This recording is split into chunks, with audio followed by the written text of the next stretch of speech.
Bismillahirrahmanirrahim. Assalamualaikum warahmatullahi wabarakatuh. Perkenalkan, nama saya Muhammad Rizky Riyadi. Ini saya akan menjelaskan terkait gagasan usaha Bukalapak untuk memenuhi tugas mata kuliah dari kewirausahaan, dan saya sendiri dari jurusan Ekonomi Syariah Universitas Sultan Ageng Tirtayasa. Baik, langsung saja. Yang pertama, di sini ada penjelasan terkait perkembangan dunia startup di Indonesia. Jadi perkembangan startup di Indonesia bisa dikatakan cukup pesat menggembirakan. Setiap tahun bahkan setiap bulan banyak founder-founder atau pemilik startup baru bermunculan. Di sini menurut dailysocial.net, sekarang ini terdapat setidaknya lebih dari 1.500 startup lokal yang ada di Indonesia. Potensi penggunaan internet di Indonesia yang semakin naik dari tahun ke tahun tentunya merupakan suatu lahan basah untuk mendirikan sebuah startup. Berdasarkan beberapa riset, sini pada tahun 2013 saja diperkirakan pengguna internet di Indonesia mencapai 70 juta orang. Bisa dibayangkan berapa jumlah user internet Indonesia beberapa tahun ke depan. Selain itu, daya beli masyarakat yang meningkat seiring dengan naiknya pendapatan per kapita masyarakat, negeri ini ikut mempengaruhi perkembangan industri digital. Bahkan untuk tahun 2021, untuk pengguna internet di Indonesia hampir mencapai setengah dari populasi, sekitar 270 juta. Indonesia itu sekitar setengahnya ya, sekitar 130 atau 140-an juta. Dan menurut Rama Mamuya, CEO dailysocial.net, startup di Indonesia digolongkan dalam 3 kelompok, yaitu startup pencipta game, startup aplikasi edukasi, serta startup perdagangan seperti e-commerce dan informasi. Menurut startup game dan aplikasi edukasi punya pasar yang potensial dan terbuka di Indonesia. Hal ini dikarenakan proses pembuatan game dan aplikasi edukasi relatif lebih mudah. Selanjutnya ada sikap dan aturan yang diadopsi dari startup. Di sini startup merupakan tren bisnis terkini yang sedang melanda di seluruh belahan dunia. Hampir semua orang berbondong-bondong membuat startup. Namun sejatinya membuat sebuah startup itu tidak mudah. Meski terlihatnya sangat mudah, begitu banyak tantangan yang harus dihadapi. Buat Anda yang ingin membuat sebuah startup, sebaiknya Anda pikirkan baik-baik bagaimana membuat startup Anda berjalan dengan baik. Nah, kali ini menurut nextmaron.com mencoba menyampaikan pengamatan terhadap beberapa sikap dan aturan yang diadopsi oleh startup yang telah sukses. Poin yang pertama di sini, jangan pernah kerjakan seseorang yang berkarakter buruk. Jadi jangan pernah merekrut seseorang yang memiliki karakter tidak baik. Jadi rekrutlah talenta-talenta terbaik untuk startup Anda yang akan dibuat. Yang kedua, jadikan kompetitor sebagai ladang ilmu. Jadi jangan hanya belajar dari kegagalan kompetitor lain, namun juga keberhasilan mereka. Pelajari konten mereka, kata kunci yang mereka gunakan, strategi akuisisi pelanggan, dan strategi pemasaran mereka. Poin nomor 3 di sini, junjung tinggi perbedaan dan keberagaman dalam sebuah tim. Startup haruslah dapat mengakomodir perbedaan, baik itu perbedaan etnis, agama, dan pemikiran, namun juga sampai perbedaan itu memecah belah tim Anda. Jadikan perbedaan tersebut menjadi sebuah ide menarik sehingga startup Anda akan berjalan tidak monoton. Selanjutnya ada poin nomor 4, lakukan pemutusan hubungan kerja dengan cepat. Jadi memang terkesan tidak memberikan kesempatan terhadap seseorang yang akan membuat kesalahan. Namun yang harus diketahui, ada saja orang-orang yang sebenarnya tidak cocok untuk startup Anda, namun lolos proses perekrutan. Selanjutnya poin nomor 5, jangan bermimpi memiliki budaya kerja yang berlebih. Jadi memiliki tempat olahraga yang menarik, tempat hiburan yang menarik, makanan gratis, sampai dengan cara kerja yang santai, mungkin itu semua terlihat menarik dan keren. Budaya kerja seperti itu pastinya akan menarik banyak talenta untuk ikut bergabung dengan startup Anda. Poin nomor 6 adalah pilihlah personil yang memiliki kemampuan spesifik dan handal. Startup Anda ingin mempekerjakan karyawan seperti untuk bagian desain web, fotografi, konten, dan desain UI. Usahakan jangan merekrut dengan asal, tapi benar-benar pertimbangkan kemampuan dan kepribadian mereka. Baik, untuk poin selanjutnya di sini mengapa startup bisnis bisa sukses.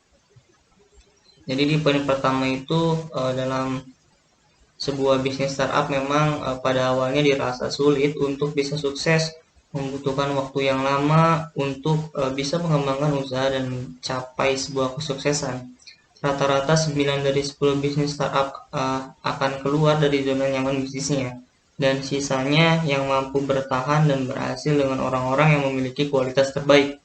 Namun bukan tidak mungkin untuk Anda yang memiliki bisnis startup akan menjadi satu dari 10 orang yang sukses tersebut. Ada alasan tertentu mengapa sebuah bisnis startup mampu tumbuh dan sukses. Nah, berikut ini adalah 11 alasan mengapa sebuah bisnis startup bisa sukses. Yang pertama, tentunya membutuhkan sebuah visi ya. Sebuah perusahaan akan mampu tumbuh dan berkembang jika mereka memiliki visi yang kuat. Poin nomor 2 ada kecepatan. Di sini menyelesaikan sesuatu dengan cara yang cepat adalah salah satu dari banyak alasan mengapa startup mampu mencapai tujuan dari visi mereka. Nomor 3 tentunya anggaran. Sebuah startup yang sukses adalah startup yang efisien dalam mengelola keuangan dan mampu menjaga kestabilan keuangan mereka. Anda harus mampu memperhitungkan pemasukan dan pengeluaran. Nomor 4, keterampilan sosial. Koneksi adalah alasan lain mengapa sebuah bisnis startup bisa mencapai kesuksesannya. Bagaimana bisa sebuah bisnis baru mampu tampil dan dikenal banyak orang tanpa sebuah relasi? Sebuah startup yang besar akan memiliki pemimpin yang luar biasa. Bukan hanya mampu bekerja dan memimpin dengan baik perusahaannya, namun juga mampu membagi waktu dan berorganisasi tentunya. Nomor 5, di sini ada poin disiplin. Tentunya disiplin dimulai dari diri sendiri merupakan tonggak menuju kesuksesan. Tanpa sebuah kedisiplinan, startup tidak akan berhasil. Disiplin dari dalam diri sendiri akan menumbuhkan etos kerja yang positif. Poin nomor 6 ada tekad. Jadi tekad yang kuat selalu diperlukan untuk menuju sebuah kesuksesan. Sebuah startup yang sukses akan menekankan pentingnya penentuan ketika membangun sebuah bisnis dan tidak pernah berhenti untuk mencoba, terutama ketika menemui jalan berbatu dan dirasa sulit. Poin nomor 7, kemampuan beradaptasi terhadap perubahan. Tentunya startup yang baik akan selalu sedia untuk beradaptasi dengan teknologi baru, mampu beradaptasi dengan perubahan, akan membawa kita menemukan terobosan-terobosan baru untuk bisnis kita tentunya. Selanjutnya poin nomor 8, sini keterampilan dalam penggalangan dana ya. Tugas utama dari pemimpin startup adalah untuk meningkatkan modal yang dibutuhkan. Cara yang baik untuk mengumpulkan uang salah satunya melalui online, yakni melalui ekuitas atau melalui sebuah investasi khusus startup. Seperti misalnya di rocketthepost.com ya contohnya. Selanjutnya di poin nomor 9 ada keyakinan teguh. Jadi keberhasilan setiap bisnis salah satu faktornya adalah keberanian dalam mengambil dan menghadapi setiap resikonya. Begitu pula bagi sebuah startup. Seperti yang banyak orang katakan, investasi yang paling menguntungkan biasanya memerlukan sejumlah resiko yang tinggi. Namun keputusan tersebut harus memiliki konsep yang baik. Poin nomor 10, di sini dibutuhkannya manajemen waktu. Bagi sebuah bisnis startup, waktu adalah hal yang sangat diperhatikan ya. Keberhasilan perusahaan bergantung pada produktivitas dan efektivitas tim untuk melakukan lebih banyak hal dalam waktu yang minim. Terakhir, poin 11, tentunya kita butuh yang namanya eksekusi. Sekitar 98% dari kesuksesan sebuah bisnis startup adalah dari eksekusi ide yang Anda miliki gitu loh. Pengalaman dari tim yang sangat penting sebagai latar belakang mereka mengeksekusi ide-ide yang bermunculan. Startup yang sukses selalu mencari kesempatan untuk melakukan sesuatu yang lebih baik dengan ide-ide yang muncul, sekalipun itu ide yang terbilang tidak mungkin untuk dilakukan. Nah, itulah poin-poin mengapa sebuah startup bisnis bisa sukses. Untuk selanjutnya, di sini saya mengambil atau ditugaskan untuk mengambil studi kasus terkait bisnis startup Bukalapak ya. Beralih kepada sejarahnya dulu, mungkin di sini Bukalapak itu didirikan oleh orang Indonesia yang bernama Ahmad Zaki, sang pendiri situs bukalapak.com. Salah satu startup pasar online terbesar di Indonesia yang sukses. Meniti karir sebagai pengusaha online bukanlah angannya. Di sini berdasarkan sejarah, Zaki muda tidak pernah mengenal istilah berwirausaha. Pria asal Sragen, Jawa Tengah ini dulunya bermimpi punya pekerjaan dengan gaji besar. Orang tuanya yang berprofesi sebagai guru mengharapkan putra mereka dapat menjadi pegawai pemerintah juga, atau paling tidak memiliki pekerjaan yang memberi penghasilan tetap. Perkenalan Zaki dengan dunia teknologi bermula saat ia duduk di bangku sekolah dasar. Waktu itu ayahnya memberikan komputer dan buku-buku pemrograman dasar seperti Basic and Fortran. Zaki ternyata cukup tekun mempelajari ilmu baru tersebut secara otodidak. Kesuksesannya atau kesukaannya pada ilmu komputer membuat pemuda desa ini berhasil ikut berpartisipasi dalam Olimpiade Komputer tingkat nasional saat ia duduk di bangku SMA. Untuk mewujudkan mimpinya mendapatkan pekerjaan yang mapan, Zaki pun melanjutkan kuliah ke Institut Teknologi Bandung atau ITB. Di bangku kuliah itulah Zaki mulai membangun keinginan memiliki usaha sendiri. Banyak teman-teman ITB yang selalu berbicara tentang berwirausaha. Rasanya saya juga ingin melakukannya, kata Zaki mengenang. Di tahun kedua kuliahnya, Zaki membuka usaha pertamanya, yaitu warung mie. Modal usahanya diperoleh dari hasil memenangkan lomba komputer. Warungnya menjual mie dengan harga terjangkau bagi kantong mahasiswa. Tak lama berselang, ia menutup warungnya. Saya gagal karena kurang pengalaman. Saya pengen menjual mie yang enak dengan harga murah. Akibatnya keuntungannya sangat tipis, sehingga pelayanan pun di bawah standar. Ongkosnya nggak nutup, biar Zaki.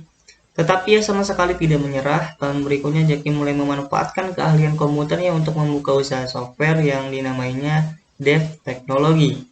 Pintu cerah bisnis online mulai terbuka ketika Zaki dan timnya berhasil menjuarai kompetisi Indosat Wireless Innovation Contest pada tahun 2007, serta menyabet penghargaan khusus pada ajang Indonesia ICT Awards di tahun berikutnya. Dev Teknologi dijalankan selama 2 tahun sampai Zaki memutuskan untuk merebranding usahanya menjadi Sweet Media. Melalui Sweet Media, ia menawarkan jasa kreatif dan konsultasi khusus bidang teknologi. Bukalapak.com pun dijadikan sebagai bisnis sampingan sekaligus dijadikan contoh produk bagi klien Sweet Media. Tak disangka Bukalapak justru mendapat perhatian dan peluang investasi di Batavia Inkubator. Zaki pun menyadari besarnya peluang bisnis di dunia e-commerce atau jual beli dunia maya. Zaki dan tim mulai fokus mengembangkan fitur-fitur dan fasilitas Bukalapak.com. Waktu berlalu, kini Bukalapak telah menjadi tempat transaksi jual beli senilai lebih dari 500 juta setiap hari. Inovasi pun tak henti. Tim Bukalapak.com melihat besarnya peluang ini, mulai menawarkan platform pembayaran yang disebutnya Buka Dompet. Dalam 4 tahun Bukalapak.com telah menjadi platform e-commerce papan atas di Indonesia. Dan dari kesuksesannya ini ada faktor-faktor di baliknya. Nah, inilah 3 faktor yang mungkin bisa dijadikan sebagai patokan mengapa bisnis startup Bukalapak.com ini bisa sukses sekarang ini. Di sini poin yang pertama, Bukalapak hadir pada saat waktu yang tepat Jadi Bukalapak.com ini hadir pada saat penetrasi internet di Indonesia sedang tinggi-tingginya. Jadi Bukalapak.com itu right time in the right place. Eksekutif harus best. Seperti Bukalapak.com, mereka langsung meluncurkan usahanya setelah melihat ada peluang. Pada akhirnya yang cepat biasanya akan berakhir paling bagus. Poin yang kedua, Bukalapak.com mampu mengembangkan perusahaan lewat internet marketing menggunakan data driven yang baik sekali. Dan poin nomor ketiga, startup ini didukung oleh tim yang ahli.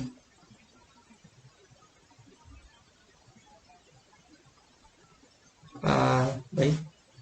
Selanjutnya di sini ada kondisi lingkungan di Bukalapak. Di sini berdasarkan analisis matriks atau SWOT ya yang digunakan.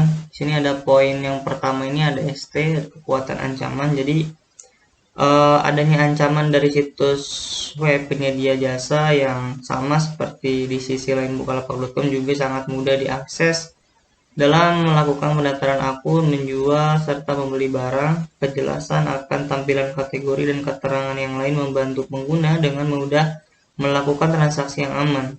Website yang gampang ditemukan dengan mudah dan adanya fitur-fitur yang memudahkan penjual melakukan penjualan. Selanjutnya di sini ada kekuatan dan peluang. Jika para konsumen ingin memperluas bisnis penjualan online, sangat membantu para konsumen, salah satunya dengan menggunakan Bukalapak.com dengan fitur-fitur serta inovasi yang diberikan membantu konsumen untuk mendapatkan omset sesuai dengan yang mereka inginkan. Karena berdasarkan survei melalui forum Bukalapak.com, banyak para konsumen yang sangat puas akan fitur-fitur yang diberikan serta proses jual beli yang sangat menguntungkan bagi mereka. Contoh, cepat mendapatkan pembelian. Selanjutnya ada kelemahan peluang. Belum ada fasilitas toko online seperti checkout dan rekening belanja. Barang yang sudah diset terjual masih bisa dibeli oleh konsumen lain. Tidak ada rekomendasi rate tentang pembelian yang jujur. Dan poin nomor 4 di sini ada kelemahan dan ancaman. Bukalapak.com memfasilitasi konsumennya dengan customer care yang bisa dihubungi. Jadi fasilitas tersebut bisa digunakan untuk menyampaikan keluhan ataupun masalah jual beli online. Selain menyediakan layanan telepon, Bukalapak.com juga menyediakan fitur feedback ya di www.bukalapak.com/feedback. Fitur ini memungkinkan pihak Bukalapak menangani masalah dan keluhan konsumennya secara personal yang sedapat mungkin langsung ditangani. Baik, untuk poin selanjutnya di sini ada analisis persaingan. Jadi kelengkapan mutu pada Bukalapak.com sangatlah berkualitas sehingga banyak sekali baik konsumen maupun pelapak yang berminat untuk menjual belikan barang dagangannya di Bukalapak.com. Selain itu, desain dan bentuk produknya sangat menarik dan kreatif bagi konsumen. Harga yang ditawarkan sangatlah terjangkau oleh semua kalangan masyarakat karena pelapak biasanya menyesuaikan dengan harga-harga pasar yang ada di Indonesia. Promosi yang saat ini dijalankan melalui media elektronik. Dan berakhir pada sebuah kesimpulan di sini bisa disimpulkan bahwa startup adalah perusahaan atau bisnis yang belum lama terbentuk. Perusahaan ini biasanya masih dalam proses pengembangan dan riset untuk menemukan pasar yang tepat. Saat ini ada banyak sekali startup yang mulai bermunculan dan menjamur. Saat memulai membangun startup, hustler harus fokus pada hal berikut, customer development, product management, selling, blogging, dan recruiting. Selanjutnya, sikap dan aturan yang diadopsi dari startup yaitu yang pertama, jangan pernah pekerjaan seorang yang berkata buruk. 2, jadikan komputer sebagai ladang ilmu. 3, junjung tinggi perbedaan dan keberagaman dalam tim. Dan keempat, melakukan pemutusan hubungan kerja dengan cepat. Kelima, jangan bermimpi memiliki budaya kerja yang berlebih. Dan yang terakhir, pilihlah personil yang memiliki kemampuan spesifik yang andal.